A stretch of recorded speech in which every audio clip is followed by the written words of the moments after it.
Shalom, bersama lagi dengan Klavo Sukacita. Hari ini saya akan membagikan firman Tuhan bagi kita semua.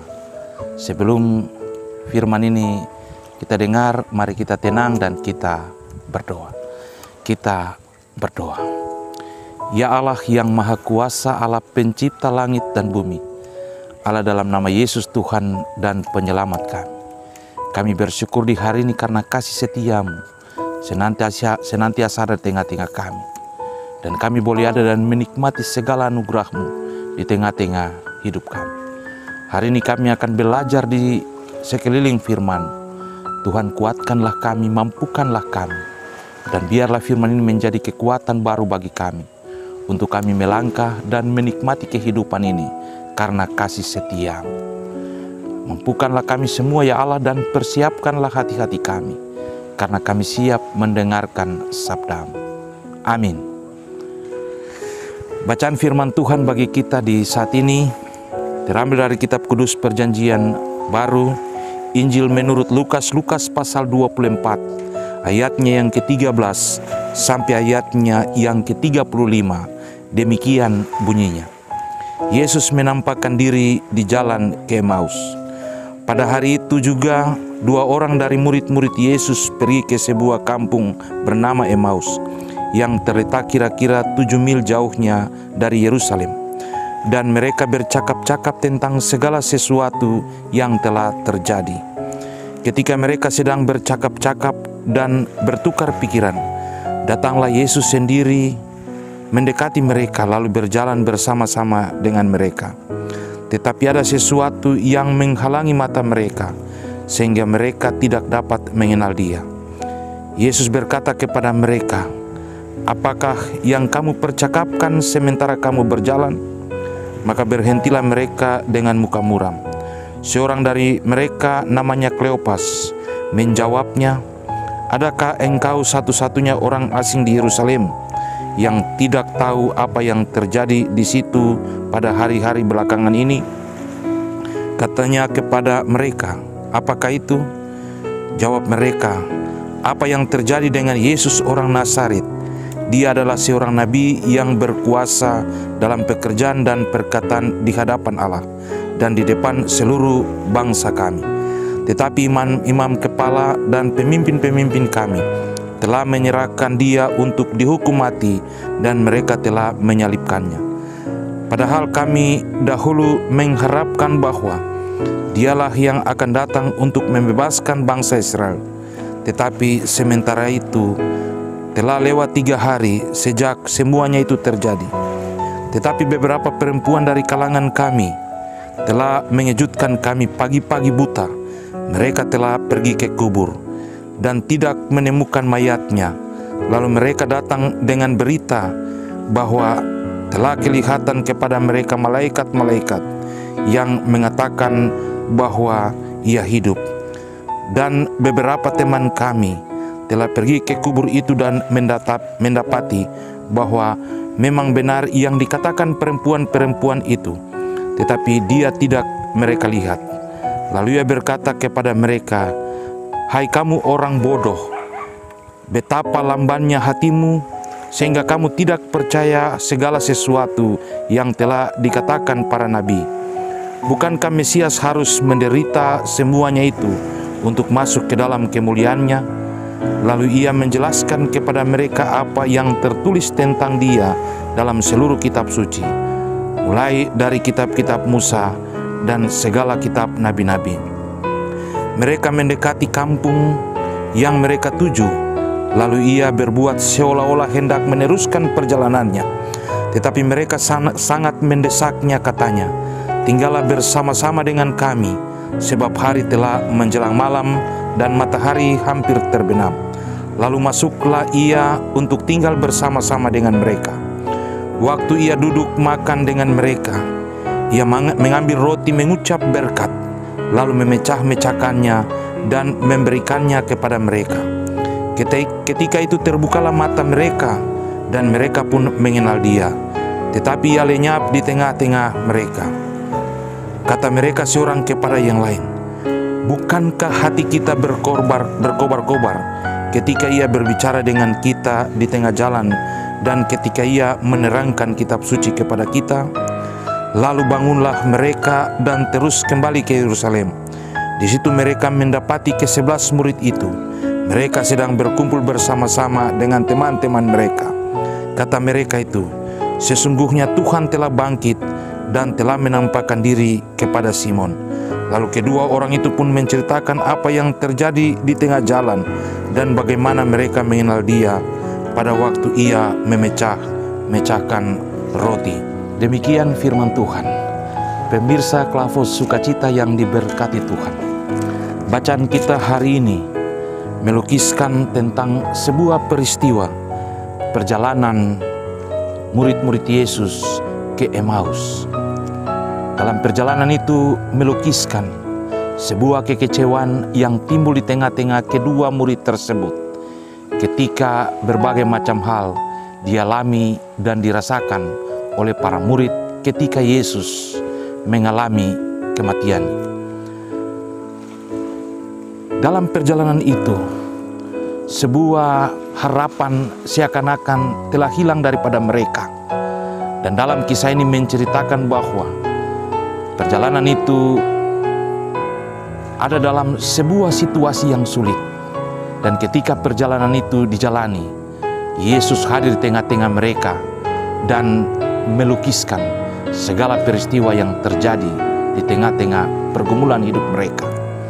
Ada terjadi sebuah percakapan yang luar biasa ketika Yesus ada di tengah-tengah mereka. Seolah-olah Yesus tidak pernah memahami apa yang terjadi. Sehingga menarik Bapak Ibu yang diberkati Tuhan, bahwa percakapan itu menimbulkan sebuah pertanyaan yang diungkapkan kepada Yesus.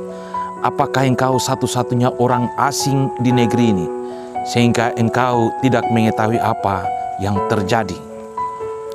Sebuah harapan, sebuah keinginan telah menjadi sesuatu yang penuh dengan kesia-siaan.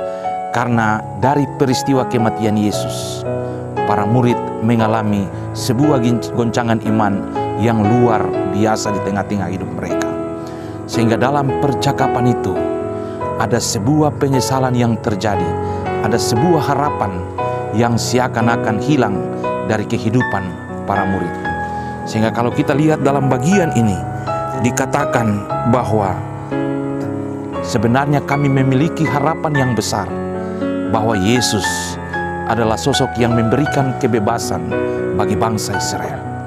Tetapi kematian Yesus menghancurkan sebuah harapan yang ada di tengah-tengah para murid. Menarik Bapak Ibu, dalam perjalanan dan percakapan selanjutnya kita bisa melihat bahwa pengharapan yang telah hilang dari para murid itu dijelaskan oleh Yesus dalam percakapan selanjutnya. Dikatakan bahwa ketika dalam perjalanan itu Yesus seolah-olah memberikan sebuah pengajaran baru bagi mereka, harus membuka alam pikir mereka untuk mereka memahami maksud Allah dalam karya keselamatan itu. Dikatakan oleh Yesus dalam percakapannya, "Apakah kamu ini orang yang bodoh? Betapa lambannya kamu. Sebab segala sesuatu yang terjadi pada Mesias atau Yesus itu, ia harus menderita, mati, supaya ia bisa masuk ke dalam kemuliaannya." Dalam percakapan selanjutnya, ketika mereka hendak memasuki kampung Emmaus, dikatakan Yesus seolah-olah ingin melanjutkan sebuah perjalanan panjangnya. Tetapi desakan kedua para murid itu membuat Yesus ada di tengah-tengah mereka. Dan ketika Yesus memecahkan roti di saat mereka hendak makan, para murid pun menyadari bahwa ternyata itu adalah Yesus yang telah bangkit. Bapak Ibu pemirsa Klavos Sukacita yang diberkati Tuhan. Dalam bacaan firman Tuhan hari ini, kita akan ada dan berjalan dalam sebuah catatan tema, kebangkitannya mengubah hidup kita. Dan perubahan yang terjadi pada kedua para murid itu dalam sebuah situasi yang penuh dengan kekecewaan berubah menjadi sebuah semangat baru yang timbul di tengah-tengah kehidupan mereka. Karena dalam perjalanan dengan 1001 macam kekecewaan berubah menjadi sebuah semangat baru. Karena dalam bagian ini mencatat bahwa ketika Yesus hilang daripada mereka, mereka memiliki semangat yang baru. Mereka bangkit dan kembali ke Yerusalem untuk bertemu dengan teman-teman para murid yang lainnya. Kebangkitan Kristus hendaknya mengubah sebuah kehidupan yang harus ada di tengah-tengah kehidupan kita, karena kita percaya dan yakin akan kebangkitan. Kebangkitan Kristus hendaknya menjadi sebuah semangat baru bagi kita sebagai suatu persekutuan di tengah-tengah hidup kita, supaya ketika kita ada dan kita hidup, kita tetap percaya akan kasih dan kemurahan Tuhan. Pemirsa Klavos Sukacita yang diberkati Tuhan, kehidupan yang penuh dengan penyesalan, kehidupan yang penuh dengan kehilangan semangat, diubah oleh Tuhan kepada kedua murid itu menjadi sebuah semangat dan harapan baru akan masa depan yang ada di tengah-tengah hidup kita.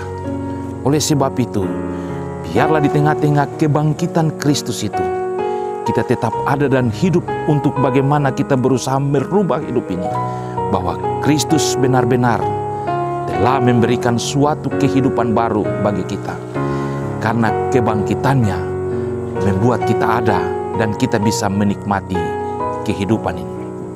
Pertanyaannya untuk kita, apa yang harus kita lakukan dan apa yang harus kita buat ketika kita memahami arti kebangkitan Kristus itu?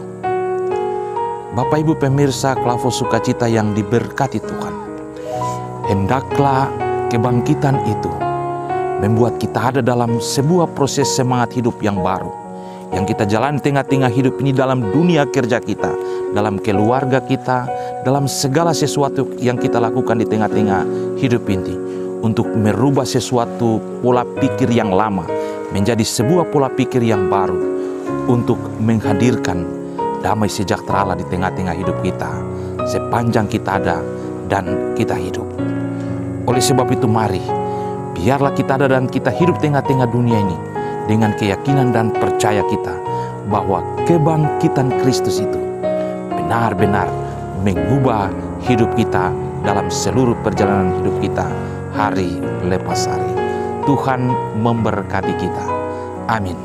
Mari kita berdoa.